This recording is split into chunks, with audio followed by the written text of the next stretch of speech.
Capítulo 40 de Lo que el viento se llevó. Scarlett casi no durmió aquella noche. Cuando llegó el alba y el sol comenzó su lenta ascensión sobre los pinos que tapizaban las colinas al este, saltó de su lecho en desorden, acercó a la ventana un taburete y se sentó. Descansando la cabeza sobre su brazo doblado, contempló la granja, luego el huerto y por último dirigió la mirada hacia los campos de algodón. Todo estaba fresco y húmedo de rocío, todo estaba silencioso y verde. Viendo el campo, sintió que un bálsamo exquisito se derramaba en su maltrecho corazón. Aunque su dueño hubiera muerto, Tara, en la madrugada, daba la sensación de una finca cuidada amorosamente, de una tierra en donde reinaba la paz. Las tablas del gallinero, consolidadas con tierra de greda para impedir que entraran las ratas y las comadrejas, habían sido enjalbegadas y el establo también había sido blanqueado. La huerta, con sus hileras de maíz, de habas, de nabos y de calabazas color amarillo vivo, con su tierra limpia de malas hierbas, estaba cercada por todas partes. Bajo los árboles del jardín crecían solamente margaritas. El sol acariciaba las manzanas y los melocotones medio ocultos por el verde follaje. Más lejos, los algodoneros colocados en semicírculo se extendían inmóviles bajo la dorada luz del día creciente. Los orgullosos patos y los tímidos polluelos se abalanzaban hacia el campo, seguros de encontrar bajo la maleza y en la tierra trabajada por el arado gusanos y caracoles en abundancia. El corazón de Scarlett se colmó de ternura y de gratitud hacia Will, el autor de todo aquello. A pesar de su culto por Ashley, no podía creer que él hubiera contribuido mucho a crear semejante prosperidad. La resurrección de Tara no era obra de un colono aristocrático, sino de un modesto granjero infatigable y laborioso que amaba la tierra. Evidentemente, Tara era tan solo una simple granja si se le comparaba con la magnífica plantación de antaño, en que numerosas mulas y caballos de raza retozaban por los prados y donde los campos de maíz y de algodón se extendían hasta perderse de vista. Pero todo estaba cuidado maravillosamente y cuando vinieran mejores tiempos, podrían empezar a cultivar de nuevo las porciones de baldío que serían más fértiles después de aquel largo reposo. Will no se había limitado a cuidar unos trozos. Entabló una severa lucha contra los dos enemigos de los colonos georgianos, los retoños de los pinos y las zarzamoras. No les había permitido invadir solapadamente el jardín, el prado, los campos de algodón o el césped. No dejó a las zarzas trepar con insolencia al asalto de las galerías, como en tantas otras plantaciones del estado. Scarlett se estremeció pensando que Tara había estado a punto de convertirse en un yermo. Will y ella se habían dado buena maña. Habían burlado los propósitos de los Yankees y de los Carpetbaggers, y hasta los de la naturaleza. Y, además, Will le había dicho que para el otoño, cuando hubiera terminado la cosecha del algodón, ya no tendría necesidad de enviarles dinero, a menos, naturalmente, que volviera otro Carpetbagger a codiciar los bienes de Tara y las arreglara para sacarles más impuestos. Scarlett sabía que Will sufriría sin su ayuda, pero admiraba y respetaba su espíritu de independencia. Mientras se encontró en la situación de un cualquiera a quien se le remuneraban los servicios, había aceptado dinero. Pero ahora que iba a convertirse en su cuñado, que iba a ser una persona de la familia, solo quería contar con su trabajo. Sí, Will era un regalo del cielo. La víspera por la tarde, Pork había cavado la tumba junto a la de Elena y con la azada en la mano permanecía frente al pequeño montón de arcilla roja que iba a volver a echar en su sitio enseguida. Tras él, inmóvil a la sombra de un cedro de ramaje bajo, nudoso por el ardiente sol de junio, llenaba de motas. Scarlett esforzábase en no mirar hacia el hoyo rojizo. Avanzando penosamente por el centro de la avenida que descendía de la casa, Jim Tarleton, el pequeño Hugh, Monroe, Alex Fontaine y el más joven de los nietos del viejo McRae llevaban el féretro de Gerald en una especie de parihuelas. Siguiéndoles, aunque a respetuosa distancia, se extendía en desorden un largo cortejo, compuesto de vecinos y amigos mal trajeados y contritos, mientras los que sostenían el ataúd cruzaban el jardín inundado de sol. Pork apoyó la frente en el mango de la arada y se echó a llorar. Scarlett observó que sus crespos cabellos, negro azabache aún cuando marchó a Atlanta, se habían vuelto ahora totalmente blancos. Dio gracias a Dios por haber llorado toda la noche, ya que le permitía ahora conservar los ojos secos y la cabeza firme. El ruido que hacía Susele llorando justamente a su espalda la irritó tanto que tuvo que cerrar los puños para no volverse a bofetear el rostro enrojecido de su hermana. Susele era la causa directa o indirecta de la muerte de su padre y pudo haber tenido el decoro de mantenerse serena ante una concurrencia hostil. Nadie le había dirigido la palabra aquella mañana. Nadie había tenido para ella una mirada de simpatía.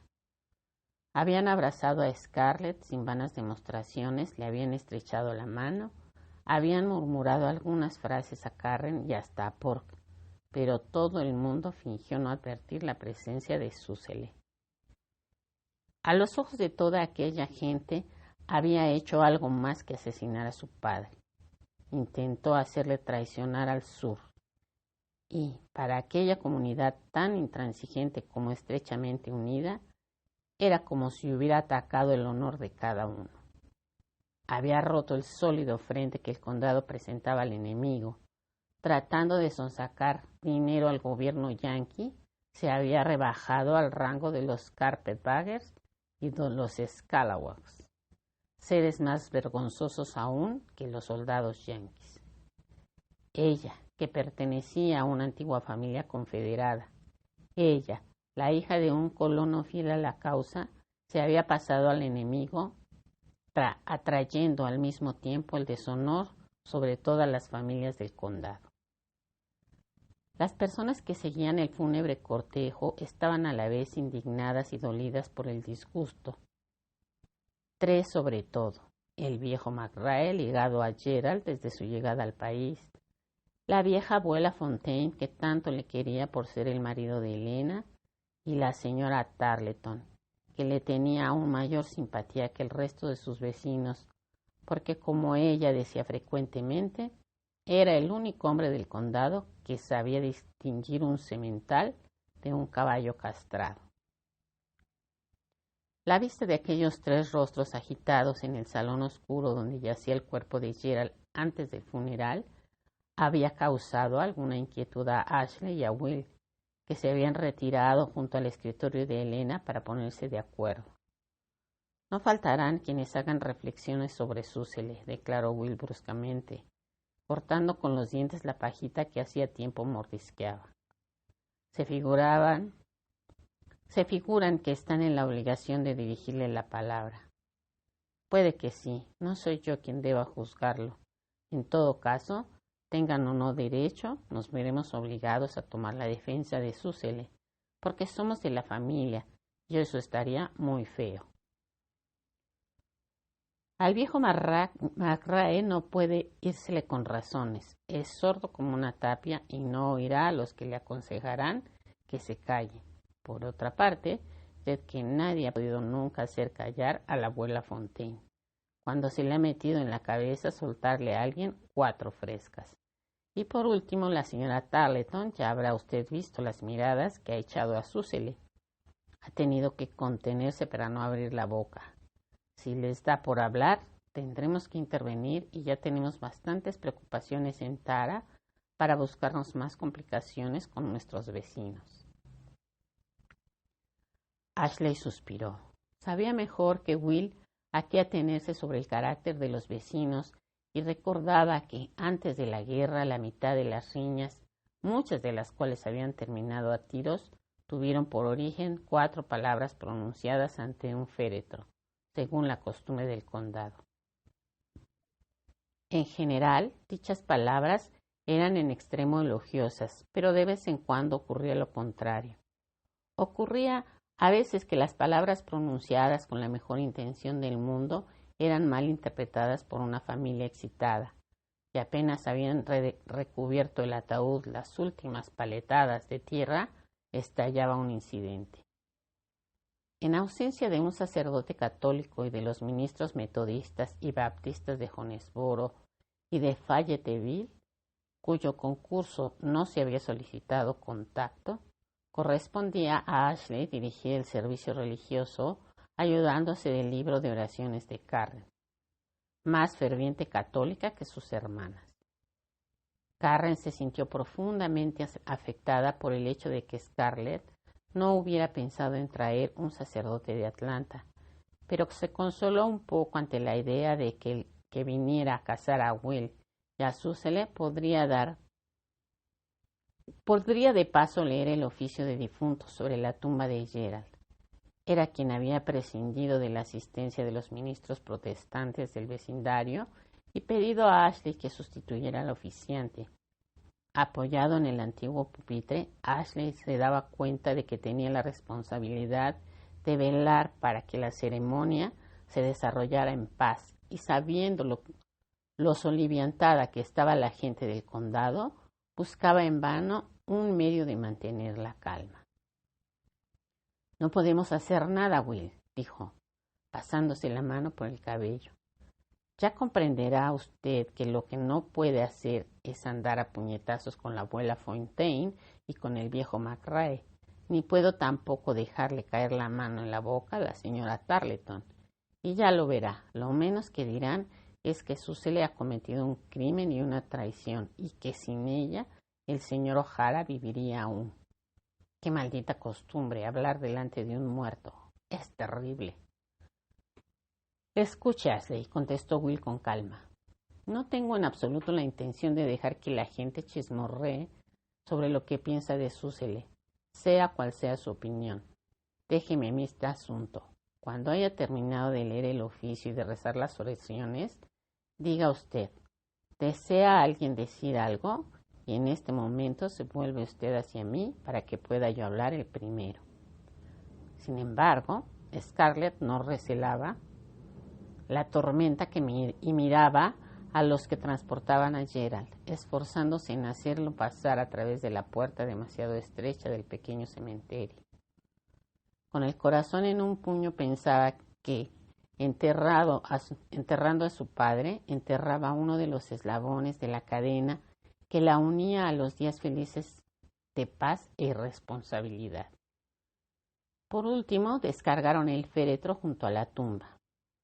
Ashley, Melanie y Will penetraron en el cercado y se situaron algo detrás de la señorita O'Hara. Todos los que pudieron entrar se colocaron tras ellos, quedando el resto fuera del recinto tapiado. Scarlett quedó sorprendida y emocionada a la vez, viendo cuánta gente había acudido. Los medios de transporte eran de lo más precario y haciendo aquel esfuerzo habían demostrado toda su abnegación. Habría allí 50 o 60 personas, muchas de las cuales vivían tan lejos que Scarlett se preguntaba cómo se habían enterado con tiempo para llegar. Había familias enteras de Jonesboro, de Fayetteville y de Lovejoy, y con ellas algunos sirvientes negros. Gran número de modestos granjeros estaban presentes, igual que los guardas y un puñado de hombres que vivían en medio de los pantanos, con el fusil bajo el brazo. Estos últimos gigantes, enjutos y barbudos, llevaban trajes de tela grosera, tejidos en casa, y la gorra ladeada. Habían hecho que los acompañaran sus mujeres, cuyos pies desnudos se hundían en la tierra roja y blanda y cuyos labios estaban ennegrecidos por el tabaco que mascaban. Bajo sus sombreros de paja, aquellas mujeres tenían un rostro en el que la malaria había dejado sus huellas, pero iban muy limpias y sus ropas recién planchadas estaban brillantes y almidonadas.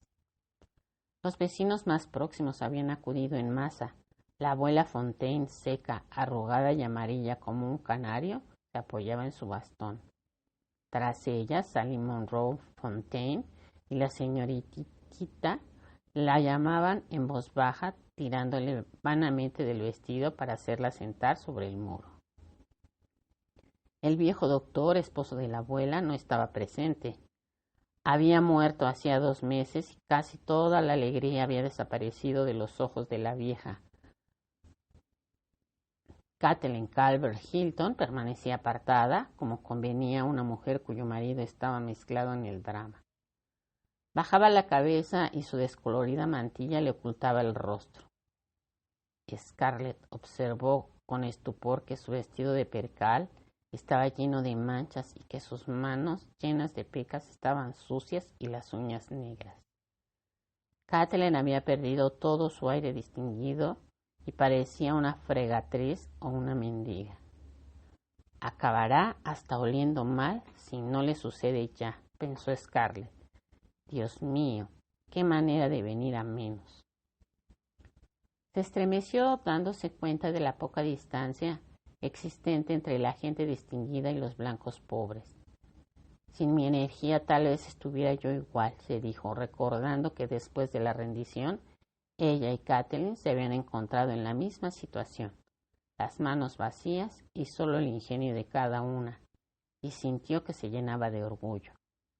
No me he defendido mal, pensó, alzando la barbilla y esbozando una sonrisa de satisfacción. Permaneció unos momentos sonriendo. La señora Tarleton la miraba indignada, con los ojos rojos de llorar. Detrás de la señora Tarleton y de su marido permanecían en hilera sus 4 hijas, cuyos rizos pelirrojos ponían una nota de indiscreción y cuyos ojos oscuros chispeaban como los de los animales jóvenes desbordantes de vida y de animación.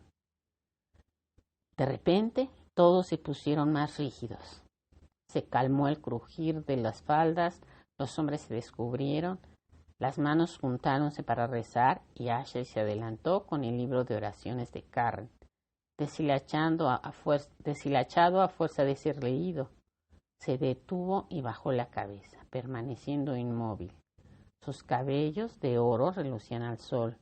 Un silencio profundo se hizo en la multitud, tan profundo que se oía el viento mecer las magnolias.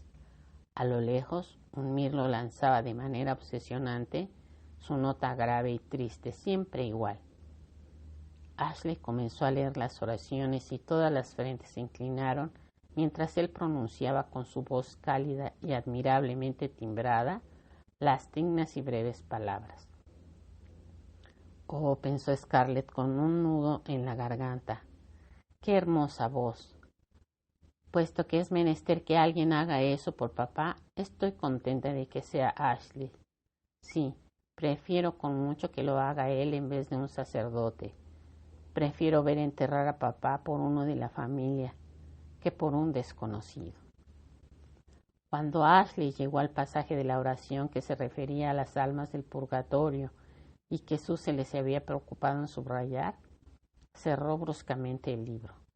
Solamente Karen se dio cuenta de la omisión y dirigió una mirada intrigada a Ashley, que había empezado el Padre Nuestro. Sabía que la mitad de las personas congregadas allí no habían oído hablar nunca del purgatorio y que la otra mitad se indignaría al notar la insinuación.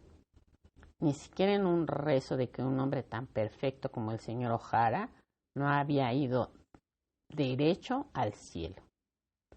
Así, por respeto a la pública opinión, pasó en silencio toda alusión al purgatorio. Los concurrentes acompañaron con toda fe la lectura del Padre Nuestro, pero mostraron menor seguridad cuando Ashley empezó el Ave María. Nadie había escuchado nunca esta oración y miraron todos furtivamente hacia las señoritas O'Hara. hacia Melanie y hacia los sirvientes de Tara que entonaban la respuesta.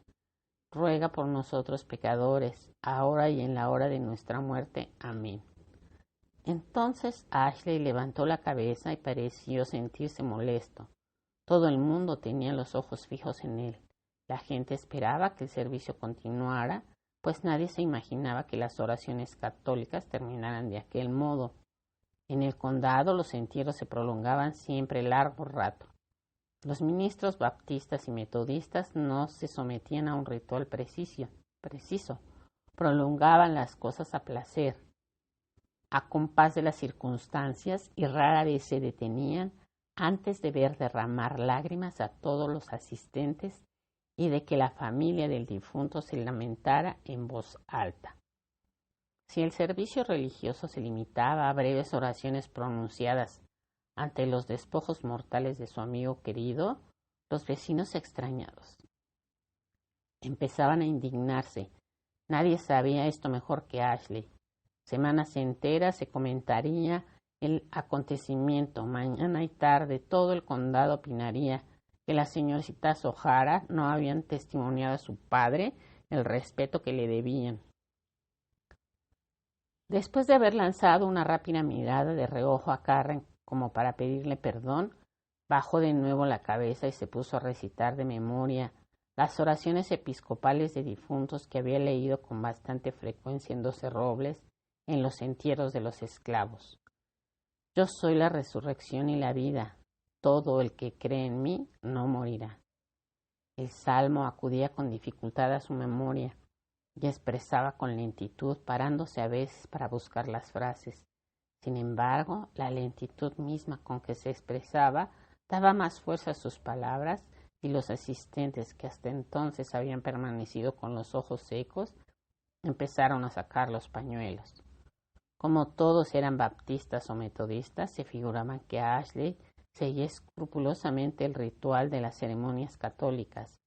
Scarlett y Susele, tan ignorantes como sus vecinos, encontraron la oración magnífica y confortante. Solamente Karen y Melanie se dieron cuenta de que se estaba enterrando a un ferviente católico según el rito anglicano. Y Karen estaba demasiado abatida por la pena y demasiado ofendida por la traición de Ashley para intervenir.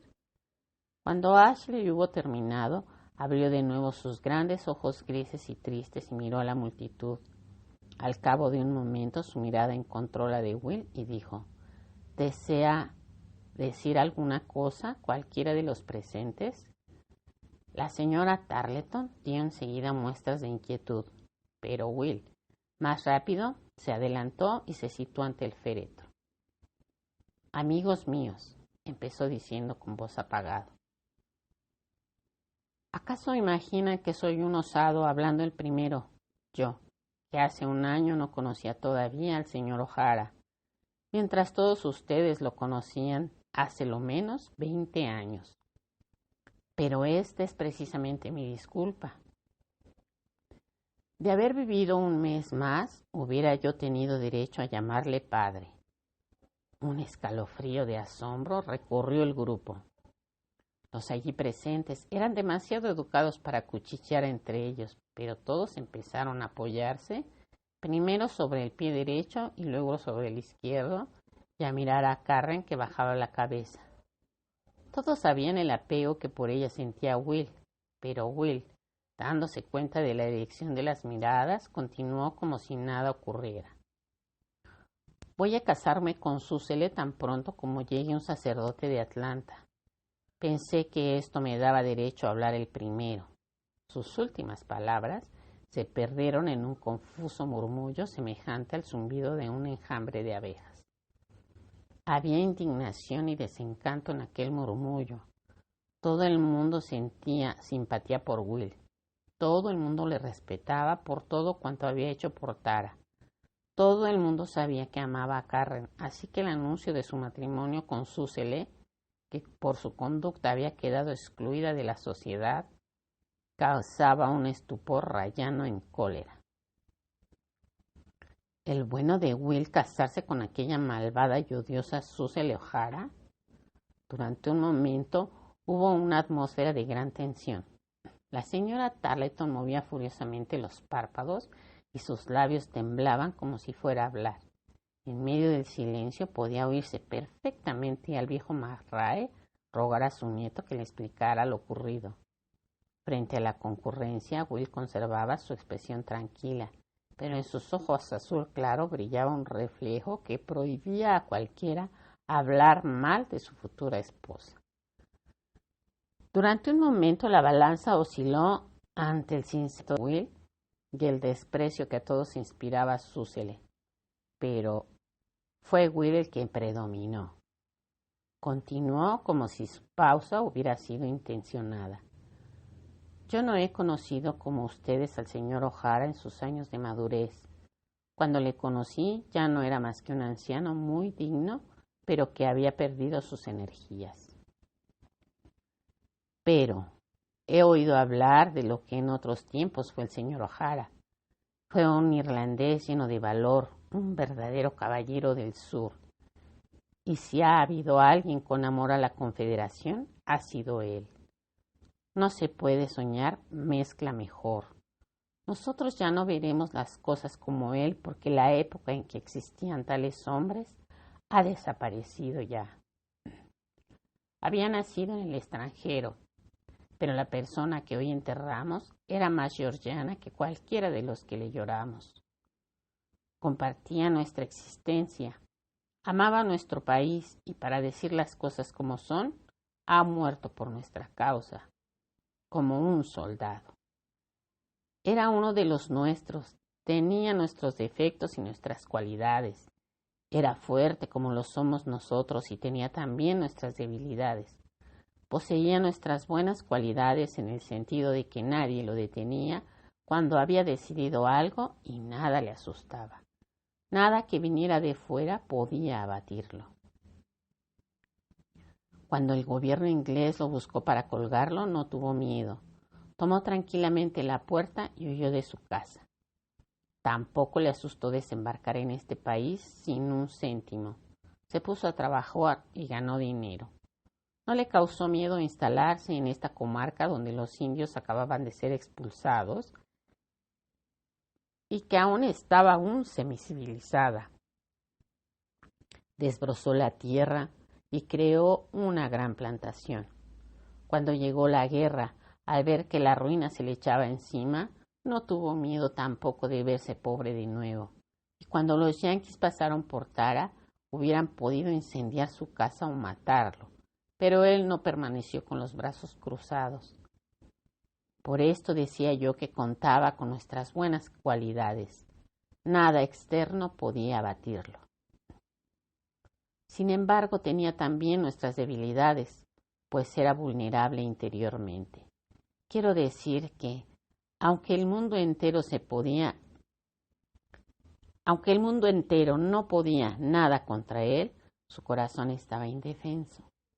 La señora O'Hara murió, su corazón murió también y su espíritu se extinguió. Últimamente ya no era el mismo. Will se detuvo y con su serena mirada examinó los rostros que lo rodeaban.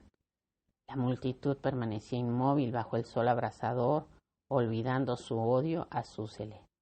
Los ojos de Will se posaron un instante en Scarlett y parecieron sonreír como para infundirle ánimo. Y Scarlett, que luchaba por no echarse a llorar, sintió efectivamente que recobraba energías. En lugar de soltar una sarta de tonterías, Will decía cosas de buen sentido, y Scarlett había encontrado siempre con fortaleza en el buen sentido. No quisiera que tuvieras de él una opinión inferior a la que merecía, aunque acababa dejándose abatir.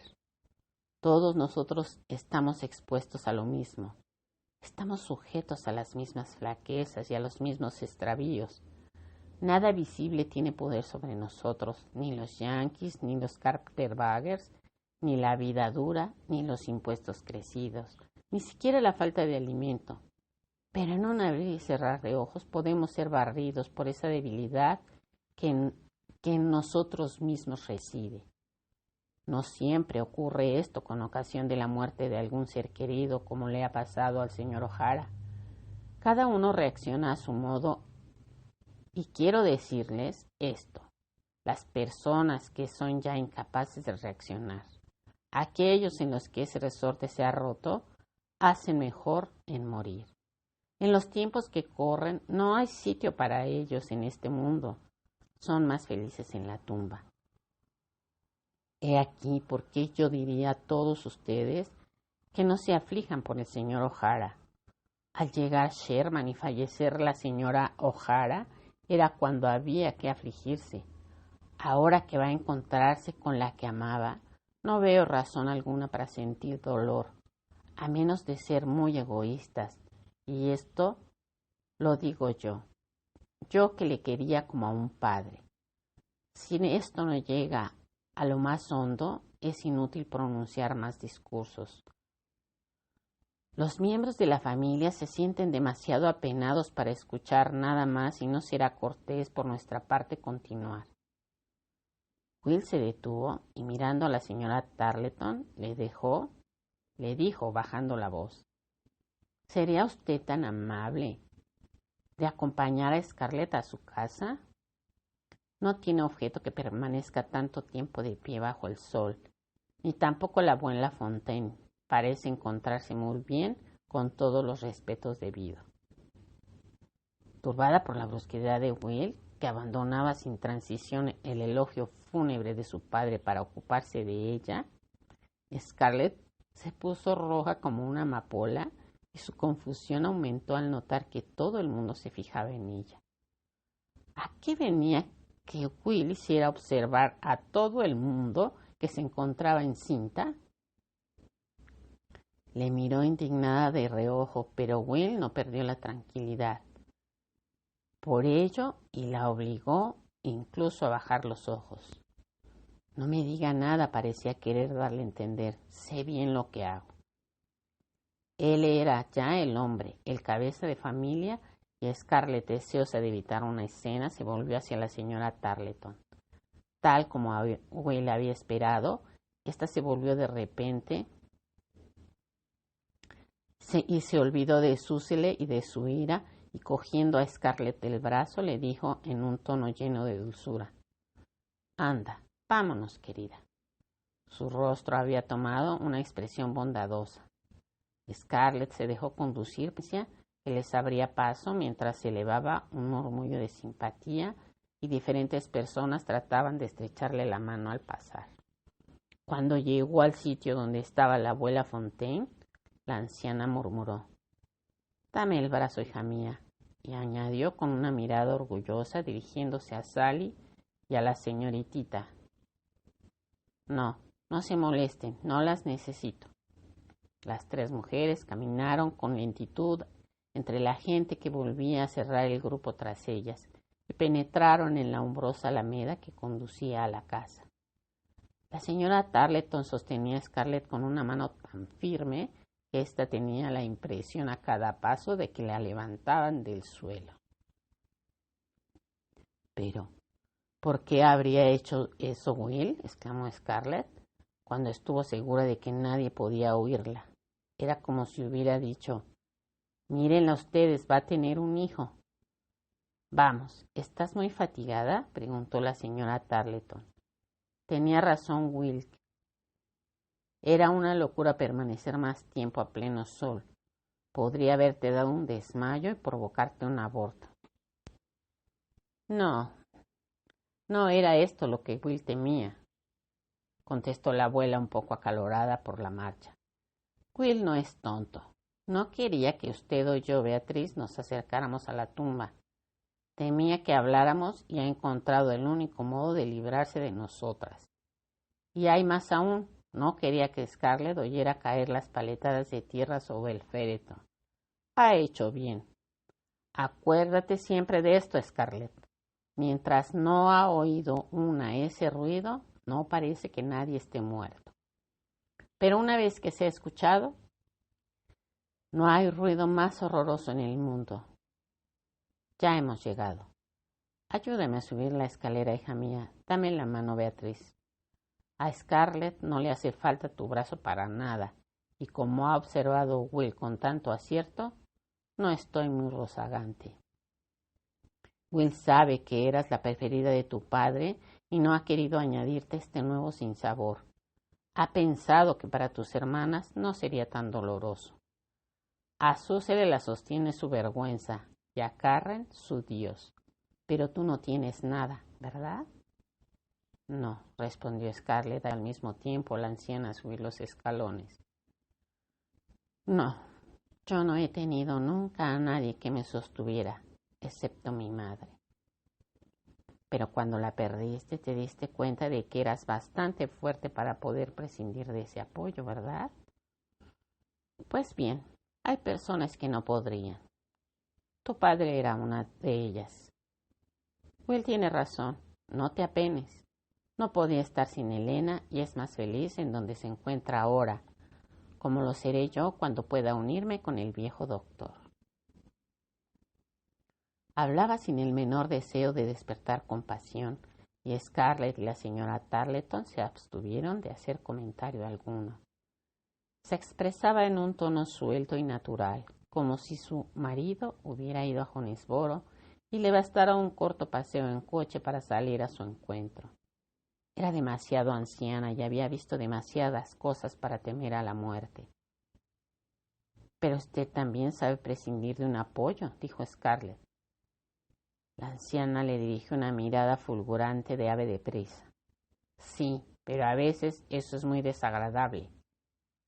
Escucha, abuela, interrumpió la señora Tarleton.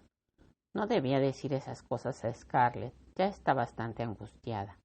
Entre el viaje, este vestido que la oprime, el disgusto y este calor tiene bastante para abortar. Con que si encima viene usted a meterle esas ideas negras en la cabeza, ¿a dónde iremos a parar?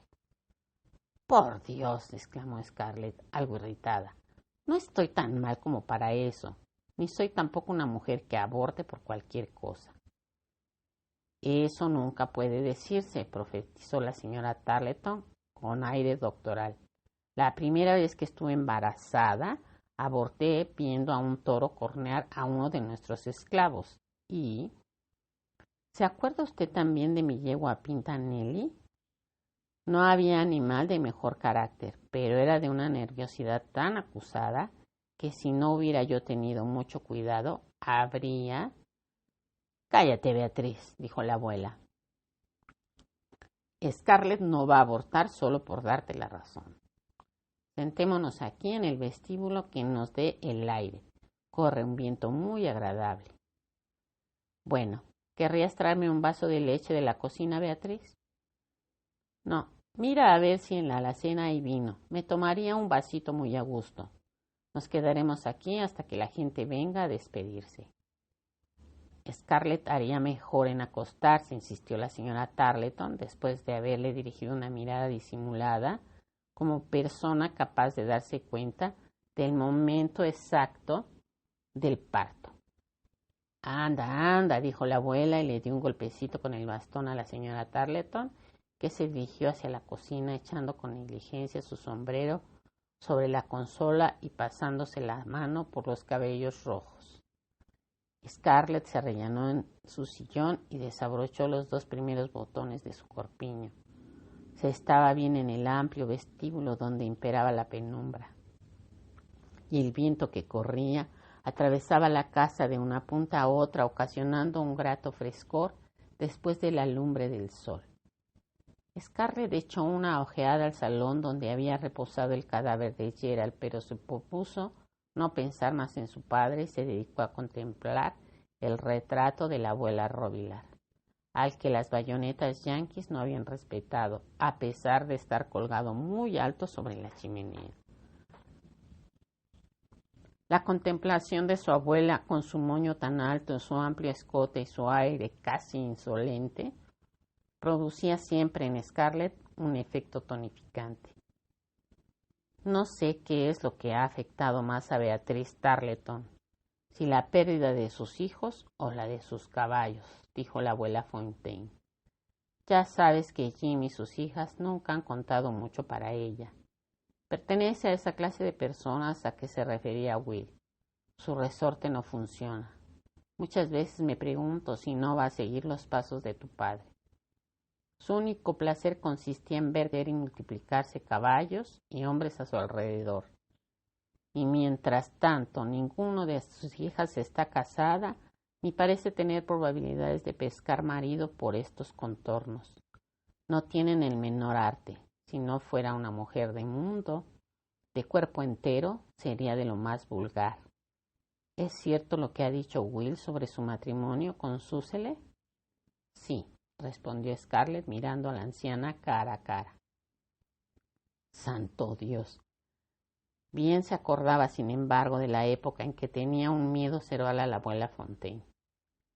Claro, se había hecho ya una mujer y se sentía con fuerzas para no permitirle ninguna intromisión en los asuntos de Tara.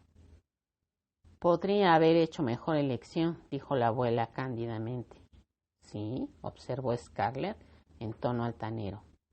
No te pongas así, pequeña, le aconsejó la anciana agriamente. No voy a atacar a tu preciosa hermana, aunque me haya quedado con las ganas de hacerlo en el cementerio. No, lo que quiero decir es que dada la falta de hombres en el grupo, podría él haberse casado con la que hubiera querido.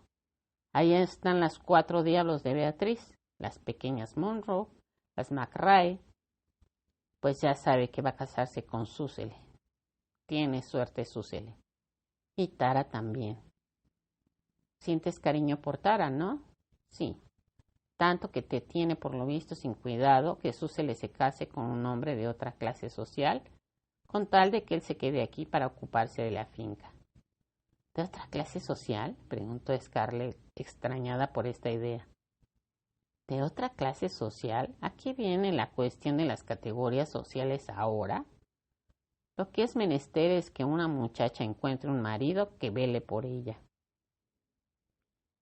No está mal, dijo la anciana. Algunos te darían la razón, pero no te faltarían los que te dijeran que hacías mal suprimiendo las barreras que no deberían haber sido rebajadas ni un dedo. Will no es un hijo de familia, mientras que tú perteneces a una familia distinguida. La anciana lanzó una mirada al retrato de la abuela Robilar. Scarlett pensó en Will, en aquel muchacho flaco, suave e inexpresivo que mordisqueaba eternamente una pajita y que, semejante a la mayoría de los campesinos de Georgia, tenía un aire tan poco enérgico. No poseía un linaje de antepasados ricos, nobles y habituados siempre a figurar. El primer Will que había venido a fijarse en Georgia fue tal vez un colono de Oglethorpe o un rescatado. Nota al pie de página. James Edward Oglethorpe, general y filántropo inglés. A su regreso de Inglaterra después de una campaña contra los turcos, se le ocurrió fundar una colonia para los menesterosos y para los miembros de las sectas protestantes. Le fue concedido un privilegio real en 1732 y partió para América, donde fundó el estado de Virginia. Fin de la nota. Rescatado. Nota al pie de página. Para pagar el precio de su pasaje, algunos emigrantes europeos se vendían a los propietarios americanos y se rescataban después, poco a poco. Era este el sistema denominado de la redención. Fin de la nota. Will no había ido nunca al colegio. En realidad había seguido simplemente durante 4 años los cursos de una escuela rural. Esto constituía toda su educación. Era honrado y recto, paciente y muy laborioso, pero no era indudablemente hijo de una buena familia, y los Robilar no hubieran dejado de decir que Susele hacía un mal matrimonio. ¿Así que estás contenta de que entre Will a formar parte de la familia? Sí, respondió Scarlett brutalmente, dispuesta a saltar sobre la anciana a la primera palabra de reproche. Abrázame, dijo a la anciana, sonriendo de la manera más inesperada. Hasta hoy, Scarlett, no me eras muy simpática. Has sido siempre tan dura. Hasta cuando eras niña eras dura y no me agrada la dureza en las mujeres, excepto en mí. Pero me gusta la manera con que has afrontado los acontecimientos. No te sofocas demasiado por las cosas imposibles de remediar. Sabes arreglártelas bien. Sí, vales mucho. Scarlett no sabía si debía sonreír también. De todos modos la obedeció y abrazándola rozó con sus labios la mejilla pergaminada que la anciana le ofrecía. Por mucho que la gente aprecie a Will, siguió la anciana, habrá más de uno que no deje de decir que no deberías haber consentido que Susele se casara con un campesino. Al mismo tiempo que le prodiguen elogios, dirán que es una cosa terrible para una O'Hara casarse mal. Pero déjalos que hablen y no te ocupes de lo que digan. Nunca me he preocupado lo que pudiera decir la gente. Es lo que he oído decir, observó la anciana, no sin un toque de malicia. Bah, a lo mejor son muy felices. Claro está que Will tendrá siempre su aire rústico y que no será el matrimonio lo que le impida seguir cometiendo faltas de ortografía. Y luego, aunque gane dinero, no volverá a dar a Tara el lustre que le había dado el señor O'Hara. Sin embargo, Will tiene un verdadero fondo de nobleza, con el instinto de un hombre de mundo. Mira, solamente un hombre de mundo hubiera podido señalar nuestros defectos como lo ha hecho él en el entierro. Nada puede abatirnos, pero a fuerza de llorar y de evocar el pasado, acabamos por labrar nuestra propia ruina. Sí, será un buen matrimonio para Susele y para Tara. ¿Entonces aprueba usted que no me haya opuesto? Eso no, por Dios, exclamó la anciana con voz cascada, pero aún vigorosa. ¿Aprobar que un campesino entre en una familia de alcurnia? Claro que no. ¿Te parece que vería con buenos ojos el cruce de un pura sangre con un caballo de tiro? Oh, sé muy bien que los campesinos de Georgia son buena gente, gente honrada, carta cabal, pero ¿no acaba usted de decirme que sería un matrimonio dichoso? Exclamó Scarlett completamente desconcertada. Sí, creo que será muy buena cosa para Susele casarse con Will. Con alguien tenía que casarse. Necesita de tal modo un marido. ¿Y dónde podría haberlo encontrado? ¿Dónde hubiera encontrado a otro que pudiera que importara? Pero no vayas a creer por esto que me gusta más que a ti. Pero si a mí me gusta mucho, dijo Scarlett, esforzándose en comprender lo que quería decir la anciana. Estoy encantada de que Susele se case con Will. ¿Por qué ha de creer usted que me disgusta? ¿Por qué se forma usted esa idea? Scarlett estaba intrigada y se sentía un poco avergonzada, como siempre que cualquiera se imaginara por error que compartía sus reacciones y sus maneras de ver las cosas. La anciana se dio aire con su abanico de hoja de palmera. Yo no apruebo este matrimonio como tampoco lo apruebas tú, pero tanto tú como yo somos personas de sentido práctico. Ante un acontecimiento desagradable contra el que nada puede hacerse, no me pongo a lanzar gemidos y a levantar los brazos al cielo para implorar auxilio. No es manera esta de tomar las alternativas que nos reserva la vida. Te hablo con conocimiento de causa, porque mi familia y la de mi marido han visto cosas de todos los colores. Si teníamos una divisa podía resumirse así, se abren comillas, no hacer mucho caso, sonreír y esperar nuestra hora, se cierran comillas. Por este medio hemos podido atravesar una serie de pruebas con la sonrisa en los labios, llegando a convertirnos en expertos en el arte de arreglárnoslas por nuestros propios medios. Por otra parte, nos hemos visto obligados a ello, pues en mi familia hemos tenido con frecuencia muy mala suerte. Hemos sido expulsados de Francia por los hugonotes, arrojados de Inglaterra con los caballeros. Nota a pie de página. Partidarios de Carlos I en su lucha contra el Parlamento. Nota del traductor. Fin de la nota. Arrojados de Escocia con el príncipe Charlie. Arrojados de Haití por los negros. Y mira, ahora el estado en que nos encontramos a causa de los yanquis. Pero siempre hemos acabado por desquitarnos al cabo de algún tiempo. ¿Y sabes por qué? La abuela irguió la cabeza y Scarlett encontró que se parecía más que nunca a un viejo papagayo sabio. No, no lo sé, respondió cortésmente, mientras pensaba que se estaba aburriendo como una ostra con aquella conversación. Pues hela aquí, sabemos plegarnos a las circunstancias. No somos espigas de trigo, sino de alforfón. Cuando sobreviene una tormenta, derriba las espigas de trigo maduras porque están secas y no ceden al viento, pero las espigas de alforfón están llenas de savia y saben doblar la cabeza. Cuando el viento ha cesado, vuelven a levantarse y están tan derechas casi como antes. No hay que ser testarudo. Cuando el viento sopla fuerte, hay que ser flexible. Es mejor ceder que mantenerse rígido. Cuando se presenta un enemigo, lo aceptamos sin quejarnos y nos ponemos al trabajo y sonreímos y esperamos nuestra hora. Nos servimos de gente de peor temple que nosotros y sacamos de ella el mejor provecho posible.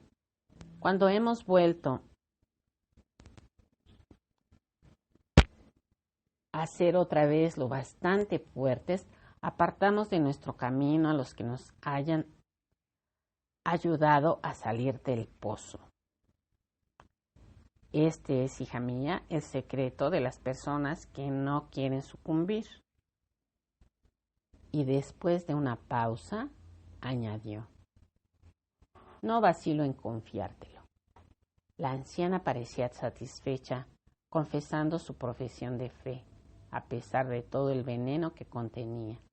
Parecía asimismo esperar una respuesta, pero Scarlett, que apenas comprendía el sentido de sus metáforas, no encontró qué decirle. Mira, pequeña, continuó entonces la anciana, en mi familia cedemos ante la borrasca, pero levantamos enseguida la cabeza. No diría lo mismo de un montón de gente que no están lejos de aquí. Fíjate en Kathleen Calvert, por ejemplo. ¿Qué se ha hecho de ella? Una pobre harapienta. Ha caído más bajo todavía que el que se ha casado con ella. Y los McRae por el suelo están y sin poder levantarse. No saben ni qué hacer, ni siquiera intentan un esfuerzo. Pasan el tiempo quejándose del pasado. Mira, fíjate por así decir, en toda la gente del condado, quitando a mi Alex y a mi pequeña Sally, quitándote a ti, a Jim Tarleton y sus hijas y algún otro. El resto andan dando tumbos. ¿Qué quieres? No tienen savia, no tienen. Se olvida usted de los Wilkes. No, no me he olvidado. Si no he hablado de ellos es por cortesía, pues Ashley y los suyos viven bajo tu techo. Pero ya que los has sacado a colación, escucha esto. Según he oído decir, India se ha vuelto una solterona endurecida. No se harta de lamentarse porque Stu Tarleton ha sido muerto. No hace nada por olvidarlo y ni siquiera procura pescar a otro hombre. Verdad es que ya no es una chiquilla, pero si quisiera molestarse un poco, acabaría por encontrar a alguien viudo cargado de familia. Y la pobre Honey. Dios sabe cómo deseaba casarse, pero con su cabeza de chorlito va a costarle trabajo. Y en cuanto a Ashley, mira a Ashley. Ashley es un hombre superior, comenzó Scarlett con efusión. No he dicho nunca lo contrario, pero tiene el aspecto de estar más perdido que una rata. Lo que es, si la familia Wilkes sale de esta, será gracias a Melanie más que a Ashley. ¿A Melanie? Vamos, señora, ¿qué está usted diciendo? He vivido con Melanie bastante tiempo para darme cuenta de que no sabe ni tenerse derecha, de miedo que tiene a todo. Es incapaz hasta de oxear a una gallina. Tal vez tenga miedo de todo y no sepa ni oxear a una gallina. Pero puedes estar segura de que si el menor peligro amenazara a su Ashley o a su hijo, todos los gobiernos yanquis del mundo no bastarían a detenerla. No procede del mismo modo que tú o que yo, Scarlett. Melanie se conduce como se hubiera conducido tu madre de haber vivido. Sí, Melanie me recuerda a tu madre cuando era joven, y ella será, no lo dudes, la que saque a los Wilkes del atolladero. Pero por Dios, si Melanie no es más que una pobre tonta llena de buenas intenciones. ¿Y qué injusta es usted con Ashley? Si él, a otro perro con ese hueso, querida. Fuera de los libros, Ashley no sirve para nada. Y no son los libros los que permiten a nadie salir de una situación como esta, en que estamos todos metidos hasta las cejas. Más de una vez me han dicho que no había nadie más capaz que él para manejar el arado. Ahí tienes, sin más. ¿Qué diferencia con mi Alex? Antes de la guerra, Alex era un perfecto inútil. A señorito elegante no había quien le ganara. No pensaba en elegirse las mejores corbatas, en embriagarse, en batirse o en ir detrás de chicas que no valían más que él. Pero míralo ahora. Ha aprendido la agricultura porque era necesario. Sin esto se habría muerto él de hambre y nosotros también. Y hoy hace producir el mejor algodón del condado, querida. Su algodón es bien superior al de Tara, desde luego. Y ha aprendido igualmente a cuidar los puercos y los pollos. Ajá, es un muchacho admirable a pesar de su mal genio. Sabe esperar su hora, sabe adaptarse a las circunstancias y así cuando hayamos acabado con esta desdichada reconstrucción, ya verás, será tan rico como su padre o su abuelo. Pero Ashley, todo eso no me importa, dijo Scarlett con aire glacial, ofendida por aquella falta de miramiento hacia Ashley. Pues es lástima, contestó la abuela lanzándole una mirada fulminante.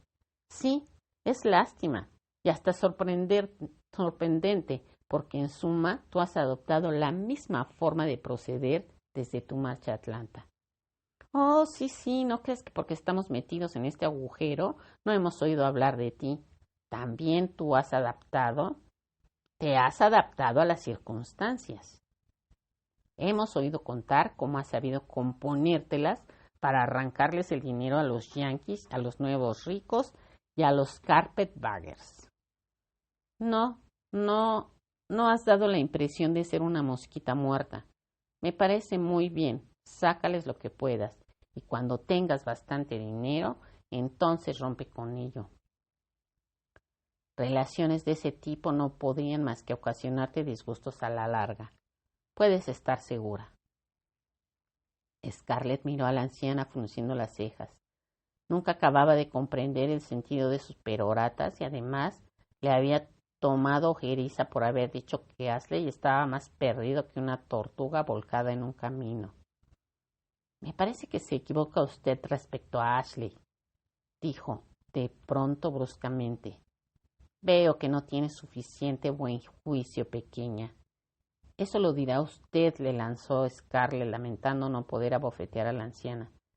Ya sé que cuando se trata de dólares rayas a gran altura. Tienes una manera de conducirte propia de un hombre avesado, pero estás desprovista de sutileza femenina. Cuando se trata de formular un juicio sobre alguien, no aciertas una. Los ojos de Scarlett llamearon y sus manos se apretaron convulsivamente. Ya estás loca de rabia, contestó la abuela con una sonrisa. Vamos, ya he logrado lo que estaba buscando. ¿Ah, sí? ¿Y por qué? ¿Se puede saber? Por 1000 razones excelentes, todas. La abuela se reclinó sobre el respaldo de su silla y Scarlett se dio de pronto cuenta de que parecía estar muy fatigada y de lo avejentada que se encontraba. Tenía cogido su abanico con su pequeña mano descarnada y amarillenta como de cera, igual que la de una muerta. Scarlett se apaciguó, incorporando hacia adelante, y tomó en su mano una de la anciana. Da gusto verla mentir, le dijo. No cree usted una sola palabra de todo lo que me ha dicho. Es para que no piense en papá por lo que lo ha hecho, ¿no es cierto? No trates de dártelas de aguda conmigo, le aconsejó la anciana retirando su mano.